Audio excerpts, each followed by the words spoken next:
Good morning, everyone. I'm so glad you all found your way here, as I did, and that you're not back at the other site. For those of you who might be visiting, my name is Beth Shore. I've been fortunate to serve as minister twice for this congregation, most recently over the past 6 months. And this is my last Sunday with you. It's been lovely to be here, and I will get to stay for the potluck, so I can catch up with you a little bit individually after that. We usually start off with announcements, but what I'm thinking is, since we want to have kind of a short service, and we don't want to get I really don't want to get between y'all and the food very much. Unless there's a pressing announcement that anybody has, maybe we can save that till afterward. Is that all right with everyone? Okay. Great. So, but I would like to welcome.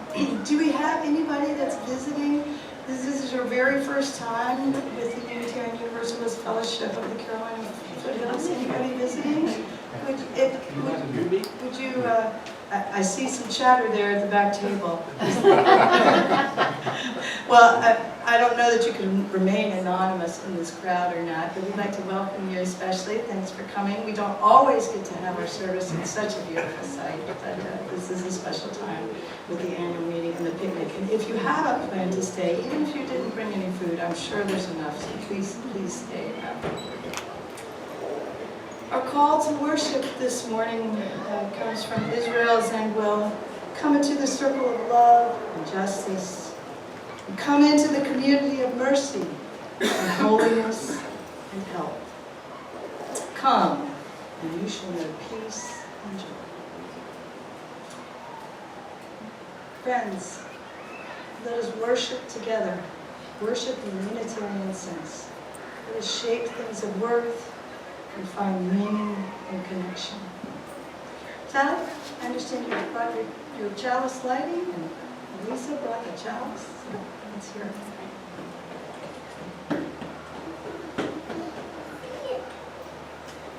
Juneteenth, celebrated annually on June 19th, is tomorrow. This federal holiday commemorates the day that slavery ended in the United States when the last slaves were freed in Galveston, Texas, 2.5 years after Abraham Lincoln signed the Emancipation Proclamation. We light this chalice in memory of the courage of those who struggled for freedom, the persistence of those who have fought for justice, and the love of those who carry the light of hope, believing that it is possible to build beloved communities where everyone is cared for, absent of poverty, hunger, and hate. As we light our chalice, we also remember all fathers worldwide, living or deceased, as we celebrate Father's Day today. And Wednesday, June 21st at 10:57 a.m., we will celebrate summer solstice, the longest day of light during this year.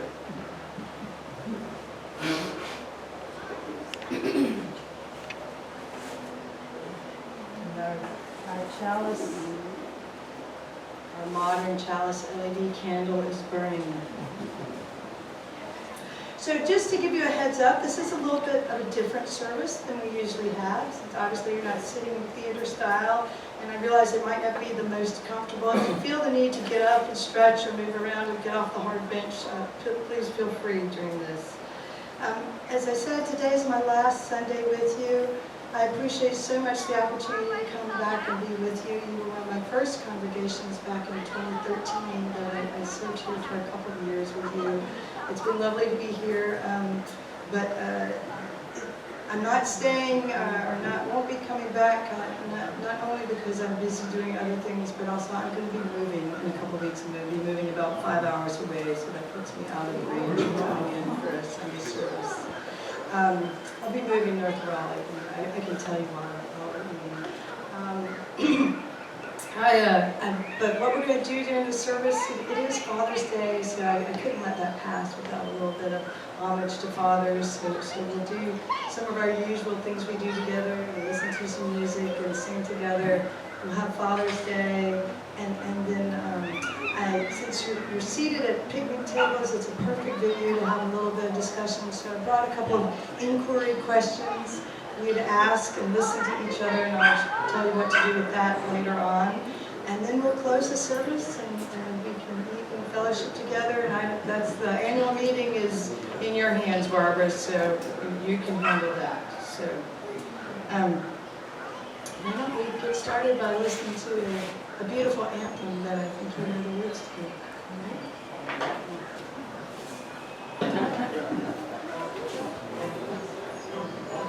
I gotta sing too.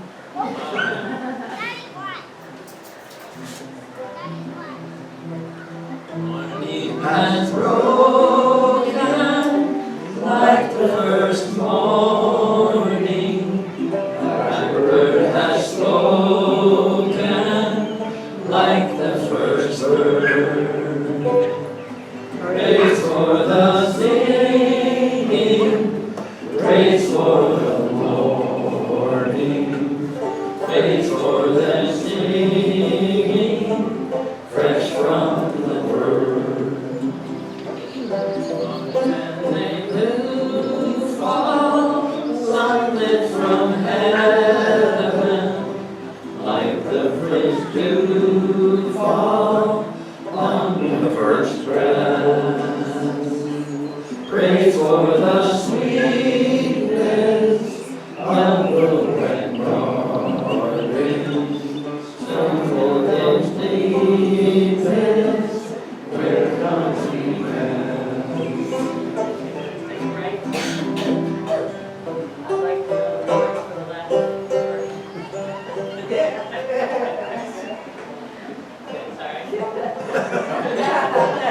Mine is the sunlight, mine is the morning, born of the one light, even star play.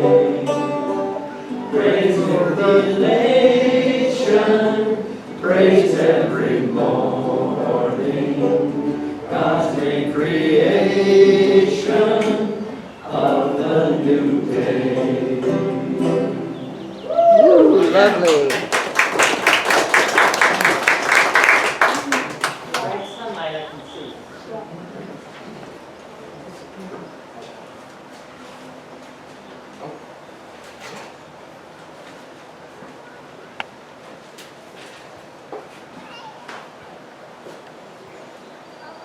Hi there.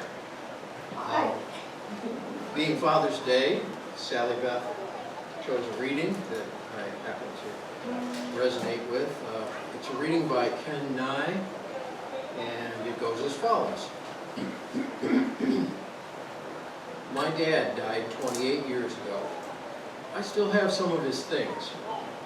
The red plaid Pendleton bathrobe. I look like Dad in that thing now. An old Sears table saw bought used in 1950. I still use it, but for rough cuts only. An old grinding wheel, noisy as sin, but sharpens mower blades in no time. Trays and trays of screws and nuts, sorted in biscuit pans by size, just stir and search. His gold watch given to him in '57, it hasn't worked for years. And it's going to cost too much to fix it, so I keep it in my drawer. I had his pocket knife, but I lost it. I always lose my pocket knife. There are other things of his that I have as well. I have his feet. I swear, my feet look just like his. I have his eyes. They're big and brown. I have his gait. Knees sticking out like bow-legged cowboys. When I walk in front of storefront windows, it's my dad. I have some other things of his too. I have a love of animals, especially dogs, one of God's greatest inventions. His value system and code of conduct, the do's and don'ts of being a man. Some might say bathrobes and saws and codes of conduct are not exactly jewels to take to the bank. But I answer, jewels don't shine as brightly as my father's things. Spirit of life, come unto me. Sing in thy heart all the stirrings of compassion. Lord,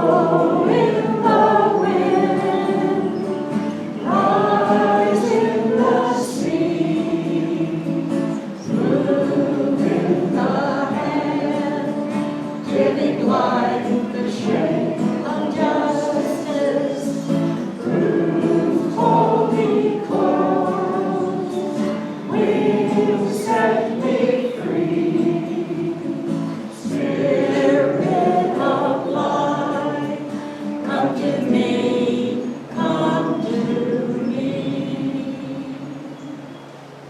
Can we do it one more time? It's like you rise and body your spirit. Let's put a little energy into that spirit of life.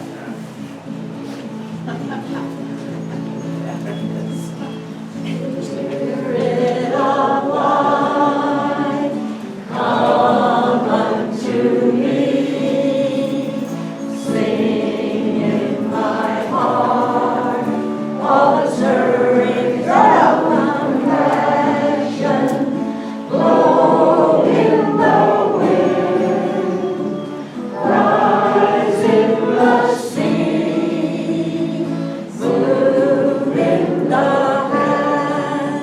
giving life the shape of justice, bruised holy clothes, wings set me free. Spirit of life, come to me, come to me. Thank you. Thank you, Annie. Trying to give your tissues a little break there. What I wanted to do today, as I said, is in the homage to Father's Day. You already heard the beautiful poem that Rob was so kind to read. I wanted to share with you, take the Father's Day holiday just to briefly share, very briefly, there's a whole sermon I do about this, that's another time. Something that I think about in praise of men. And I realize all men are not fathers, but all men have fathers. So I wanted to take that opportunity to say my praise for men, those of you among us, those of the male sex that we know and love and revere. And then occasionally, as we know, there are those that we don't love and revere. But in general, men are a force for good. And I sometimes think that in our world today, amid the recognition, probably for too long unrecognized, but amid the recognition of the difficulties and oppressions that have been wrought by some men, we lose sight of the fact of the goodness that lies in the hearts of most. If you have had a man in your life, whether it was your father or not, but a man in your life serve as a mentor to you, raise your hand. If you had a man in your life that you thought was a true hero, raise your hand. And if on this Father's Day, perchance, you have the opportunity, seek out one of these male heroes in your life and acknowledge them. Perhaps it's because of the way that bad news and criticism spreads so easily on social media these days. I don't know. But as I said, I think men are sometimes getting a bad rap these days without attention paid to the goodness that they serve. And it's led many of them to be confused, depressed. There's an epidemic, if you will, of male suicides. Men are 3 times more likely than women to commit suicide these days. Young men, it is reported, are really, truly struggling. They're unclear about what their purpose is. With this onslaught of you've heard the term toxic masculinity. Some young men are unclear, well, what is my role in life? And who should I be? Am I bad at my core? Is my strength bad? Are the male inclinations that I have bad? And I think we need to be careful in both wanting to correct or redirect some of what we've seen as the excesses of male energy. We need to lift up all the good things, these things that made you raise your hand. I said, have you had a mentor? Have you had a male hero in your life? And then just by way of an example of that, I want to say that we have done a great job in recent years lifting up the female sex. And I'm so happy about that as a feminist and as someone who does believe that women are people just as much as men. But I don't think that we raise up one at the expense of the other. And we've seen that when we try to do that, this can be disastrous. About 15 years ago, I was able to travel to Uganda as part of the Unitarian Universalist Service Committee trip, and we were looking at, the UU Service Committee was helping with refugee resettlement. There were refugees who had been living in camps for years and years because of violence in Uganda, where the army, a rogue army, was coming through and terrorizing people in villages. So they've been put into camps for their own safety, so to speak, taken off the countryside. It was kind of a miserable experience. They were living off of food aid, and it was found that, wow, you know, the men a lot of times were taking the food and you know, selling it to buy cigarettes or alcohol, and so it was decided that we're just going to bypass the men and we're going to give the food directly to the women and children.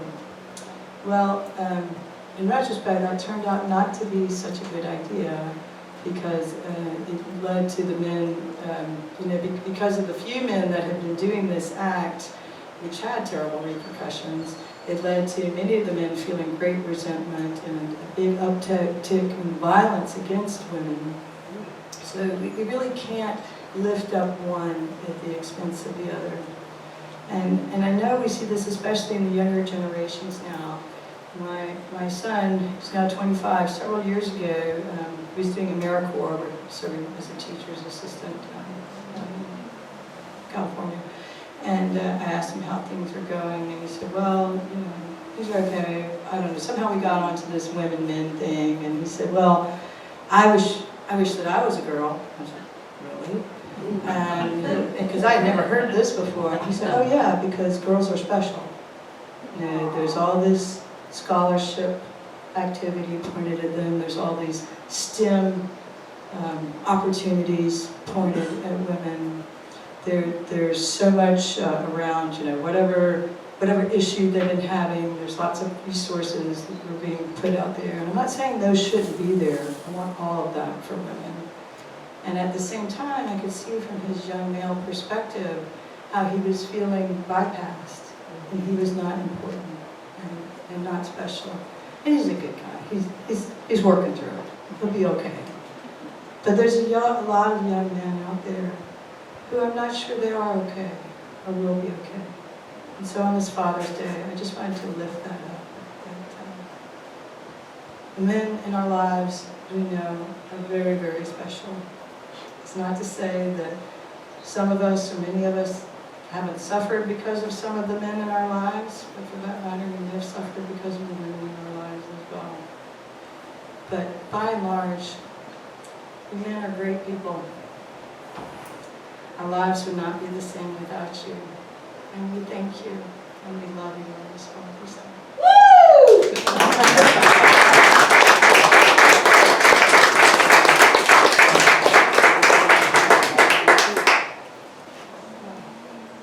Well, now would be a good time to sing a little song called Come, Come, Whoever You Are. As you can hear, my voice is really bad, particularly bad today. But some of you may know this. You brought words for this too? Look at that. Okay. And it goes, can you give us a key, Annie? Annie's going to help to lead this since my voice isn't bad. Let's sing through twice. I'll sing it once. Oh, okay, great. To acquaint you, I'll sing it once to acquaint you, and then we'll do it all together, maybe one or two times. See how it goes. Come, come, whoever you are, wanderer, worshiper, lover of living, ours is no caravan of despair. Come, yet again, come. Everybody? Come, come, whoever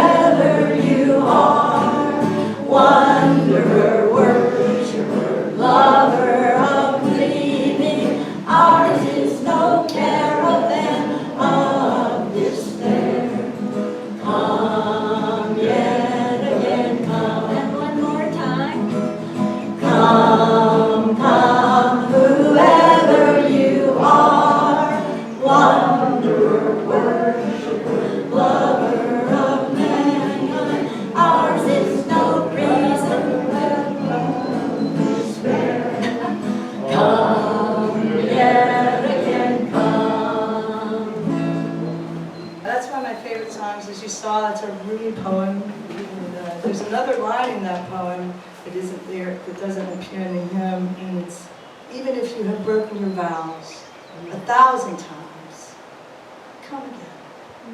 Come again. You're one of us. Stay with us.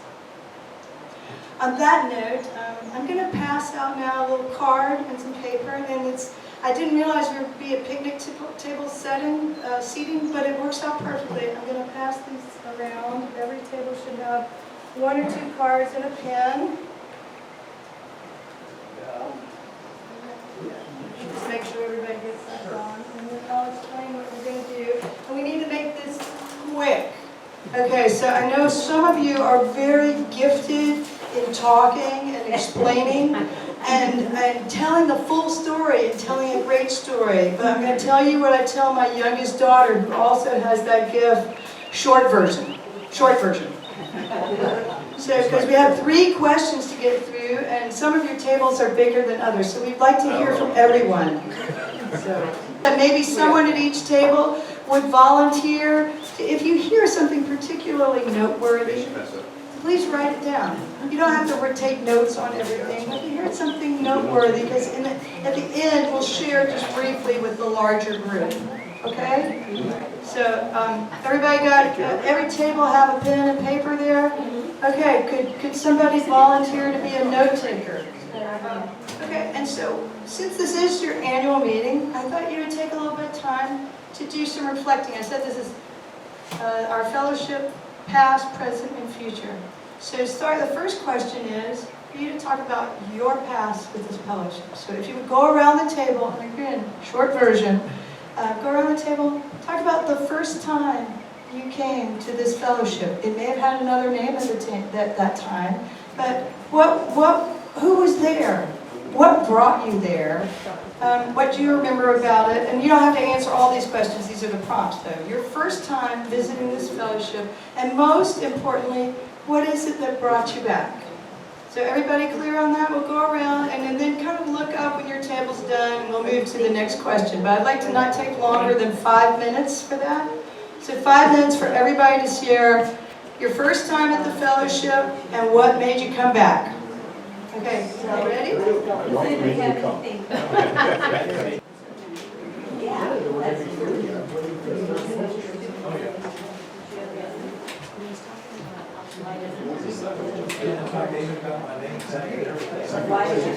Okay.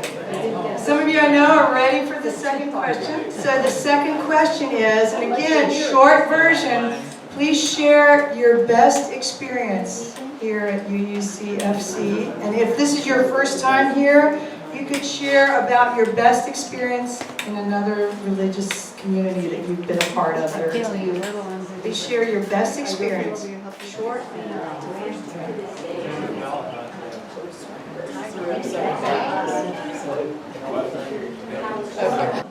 Any table have something you'd like to share? I see Robin's hand up. You go, girl. One of the comments was that he first came because he was looking for something outside of the myth, and he found it. Outside of the myth. That's right. That's right. Amen. And you found it, and that's why you came back? Yeah. Anything else from this table that you need, that the group needs to hear? That you would like to share? Yeah. Anything else from the table that you want to share?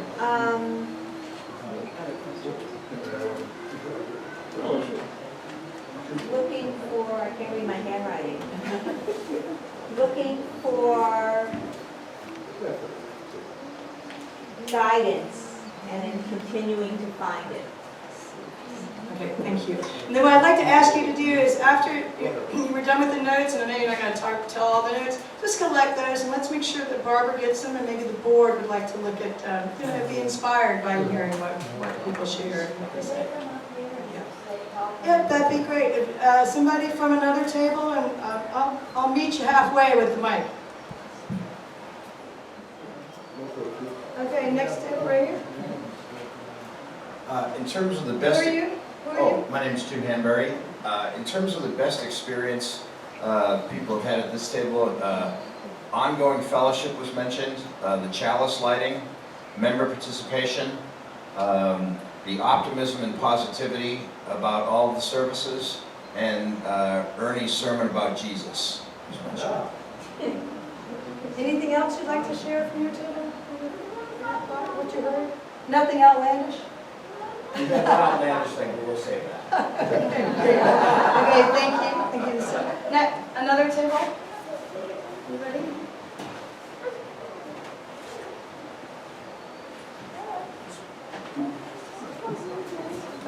Okay, hi there. Again, I'm Rob. There were a number of things that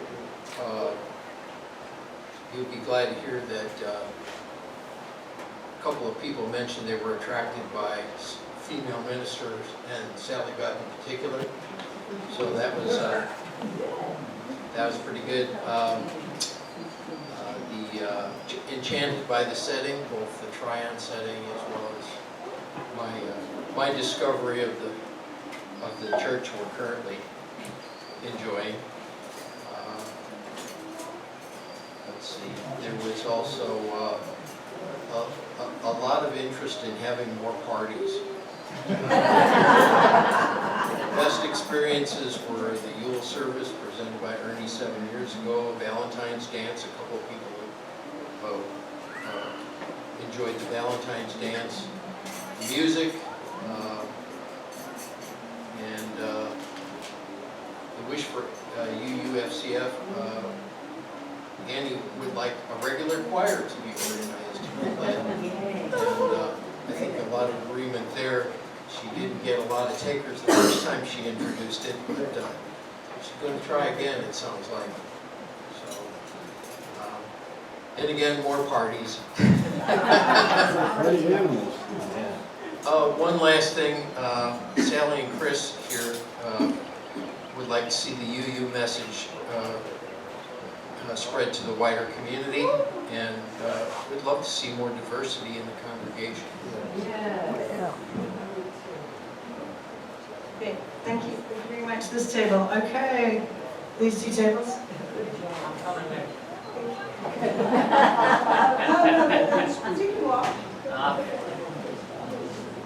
Hi, my name is Tracy. Put your mic by your mouth there. There we go. So the things that people liked and why they visited is the fellowship, they liked the message, the inclusiveness of all people, non-denominational, denominational, and the lack of divisiveness, and the friendliness, and it supports a lot of people's emotional needs. One of the things everyone mentioned was they feel like they belong here, they like the music, and Gretchen had the most, her wish is that this fellowship continues to get new members so the group can keep going. And she's been here a long time, but they've lost some members through either moving or death, and she wants to see this group survive. Thank you, Tracy. And more parties. More parties too. We're inspired. I only shared from the first question. Oh, okay, great. Well, we don't have to hear everything, we just need to hear, exactly for some self-edited highlights. If you have something you need to jump in there, Robin, and then Alisa gets the mic back to you, okay? For the wish for the fellowship, several people said they'd love to have a full-time pastor who would not only teach, but actually pastor the group. And so I thought that was very good, their one wish for the fellowship, and to have more consistency. Thank you, Robin. That's as far as it goes, so you got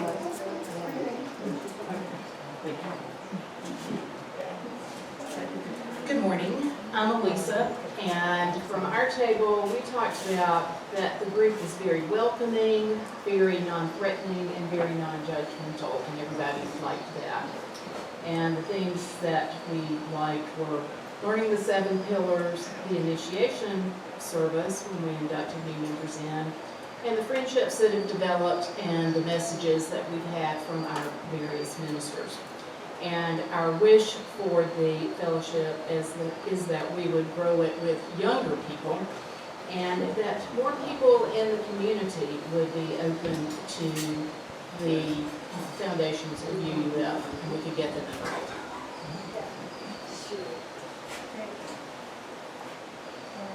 Thank you, and thank you for everyone for sharing and for listening. And if you would, just collect those cards, and like I said, let's make sure that Barbara gets those, and I'm hoping that the board might enjoy reading through those and reading through your wishes. Perhaps it's an appropriate time. I'm going to switch mics so you can help me here. I was reminded listening to you of Olympia Brown's reading that's in the back of the hymnal. Olympia Brown was the first woman to be ordained in the United States. She was a Unitarian minister in the late 1800s, or actually mid-1800s. Stand by this faith. Stand by this faith, work for it, and sacrifice for it. There's nothing in all the world so important as to be loyal to this faith, which has placed before us the loftiest ideals, which has comforted us in sorrow, strengthened us for noble duty, and made the world beautiful. Do not demand immediate results, but rejoice that we are worthy to be entrusted with this great message, that you are strong enough to work for a great true principle without counting the cost. Go on finding ever new applications of these truths and new enjoyments in your contemplation, always trusting in the one, whichever lives. Our closing hymn is This Little Light of Mine. I remember this has always been sort of the signature hymn, I think, for this fellowship, right? So if you will, rise in body or spirit, and let's sing together This Little Light. Give our musicians a moment to pick up their instruments. This little light of mine, I will let it shine.